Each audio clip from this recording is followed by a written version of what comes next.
My fellow seniors, esteemed faculty, siblings, parents, relatives, hello. I'm Oliver Wang. It's an honor to be up here speaking to you, and I want to thank you all for coming to our graduation. So, my speech is about pressing pause. I'll explain what pressing pause means and why it's important, but first, let me talk about today. Today, we're graduating from high school.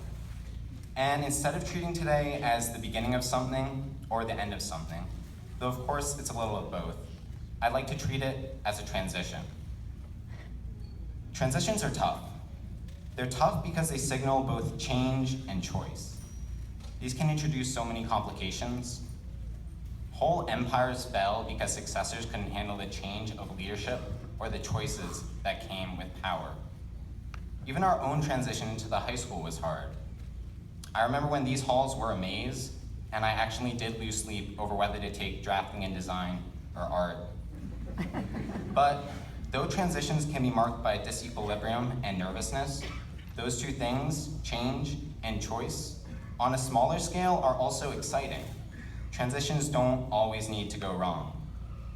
So as we transition from in high school to out of high school, one of the biggest changes I see coming is the shift from being generalists to specialists.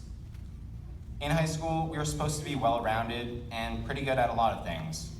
Algebra, chemistry, English composition, a foreign language. After high school, we're expected to narrow our focus, eventually pick one thing and just do that for 50 years. And what's dizzying about this is that we have so many things to choose from. Okay, someone in my family's guilty pleasure is trashy reality television. And because of this, I've had some secondhand exposure to a show called The Bachelor.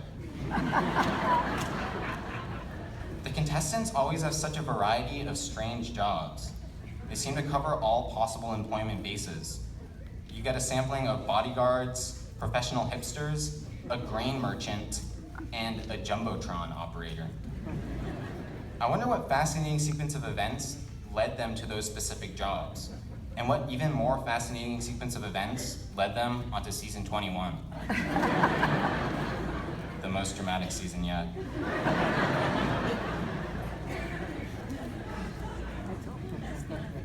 It's amazing to think how so many small choices along the way can accumulate to make such a completely unique person.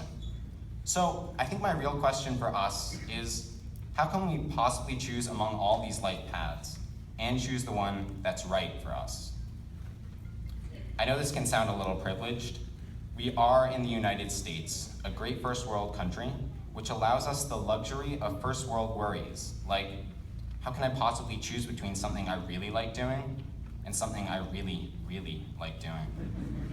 However, it is an important choice, and with important choices, you generally want to get them right. Here's where pressing pause comes in. I think one of the most important things we can do as we move into the out of high school phase and face these choices is to take time to do less and think more. Press pause before you do something. Actually, just press pause in general. I often find myself rushing into things without thinking, or scheduling way too much in the day, which just ends up being overwhelming and not even that productive. As we transition, we're going to have to make more choices about what to do with our time. And instead of filling it up, what if we use more time to do less?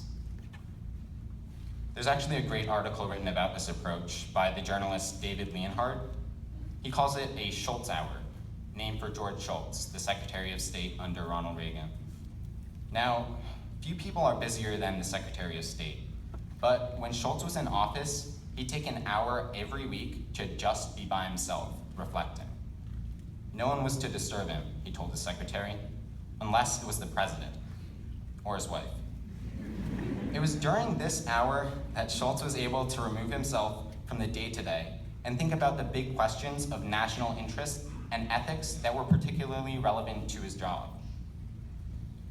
Pressing pause can be anything from 5 minutes of rest to a daily walk around the lake to an actual Schultz hour at your desk. But the important thing is that it's time for both recalibration and reflection. To ask different kinds of questions like, should I take that extra class this semester? Or what kind of major would make me most happy?